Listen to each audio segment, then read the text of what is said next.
नमस्कार मित्रांनो, पुन्हा एकदा स्वागत आहे तुमचं आपल्या एका नवीन अपडेट व्हिडिओमध्ये. मित्रांनो, आपला लाडका अक्रमिंद केसरी बाकासूर आता अक्रमिंद केसरी नसून आता द्वादशमिंद केसरी आपला बाकासूर झालेला आहे मित्रांनो. आणि मित्रांनो, आज भव्य दिव्य असं पारंपरिक हिंद केसरीकरांचं विरकरवाडीकरांचं मैदान पार पडलं. मित्रांनो, या मैदानात सर्व टॉपचे नंदी पळाले. काही नंदींची गटाला हार झाली तर काही नंदींची सेमीला हार झाली. मित्रांनो, त्यामध्ये आपल्या सर्वांचा लाडका अक्रमिंद केसरीही पळाला. आणि मित्रांनो, गटाला सुट्टा निकाल घेतला, कारण गटाला कुणीही गाडी चुकली नाही. त्यामुळे गटाला निर्विवाद वर्चस्व करून सेमीसाठी पात्र आला.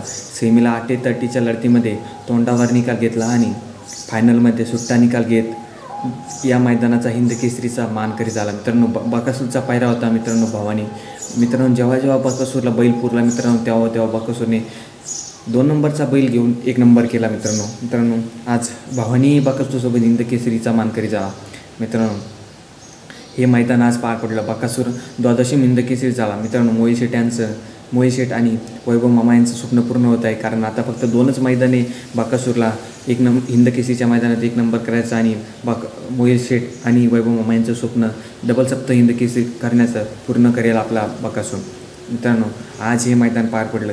आता बाकासूर पुढच्या कोणत्या मैदानात पडणार, बाकासूर किती दिवस आरामावर असणार, ते तुम्हाला मी या व्हिडिओमध्ये सांगणार आहे. मित्रांनो, व्हिडिओ पहिल्यांदा बघत असाल, चॅनलवर नवीन असाल तर चॅनलला सबस्क्राईब आणि व्हिडिओला एक लाईक नक्की. मित्रांनो, बाकासूर आता पुढच्या कोणत्या मैदानात पडणार, तर मित्रांनो, बाकासूर श्री भवानी देवी यात्रेनिमित्त भव्य दिव्य बैलगाड्या शर्यतीचं ओपनचं मैदान, सरकार केसरीचं मैदान, हे मैदान पार पडणार आहे. मित्रांनो, हे मैदान दिनांक 21 ऑगस्ट 2025 रोजी ठिकाण देवकरमळा, बालवाडी, तालुका खानापूर, जिल्हा सांगली येथे पार पडणार आहे. मित्रांनो, ते व्हिडिओमध्ये थोडं ब्लर झालं आहे, त्यामुळे ते दिसत नाही, पण मी सांगितलं आहे. हे मैदान देवकरमळा, बालवाडी, तालुका खानापूर, जिल्हा सांगली येथे मैदान पार पडणार आहे.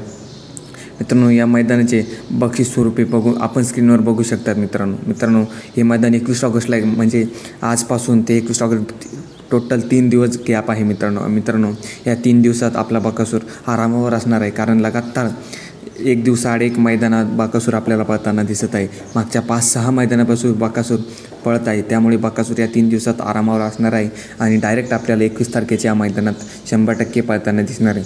मित्रांनो, बाकासूरचा पायरा कोण, तर मित्रांनो, बाकासूरचा पायरा अद्याप फिक्स झालेलं नाही, परंतु आज जसा बाकासूर एका 2 नंबरच्या पायऱ्यासोबत पळाला, तसाही या मैदानामध्ये आपल्याला बाकासूर टॉपच्या नंदीत न पळता एका 2 नंबरच्या नंदीमध्ये आपल्याला बाकासूर पळताना दिसू शकतो. कारण मामा जसा धप्पा देतात, म्हणजे आपले संतोष मामा साळुंके जसा धप्पा देतात तसा कोणालाही देता येत नाही. 2 नंबरच्या नंदीसोबत पायऱ्या करून 1 नंबर करणे सोपं नाही मित्रांनो, कारण टॉपच्या नंदीला टॉपचाच नंदी लागतो 1 नंबर करायला, पण मामा असा पायरा करतात की जो बैल पोहतो. त्यामुळे बाकासूरने आज या हिंद केसरीच्या मैदानामध्ये 1 नंबर केला आणि 12 वेळा म्हणजे द्वादशम हिंद केसरी बाकासूर आपल्याला आज झालेला आहे.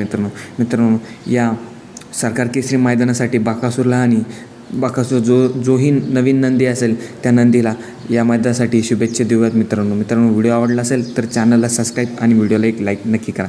धन्यवाद.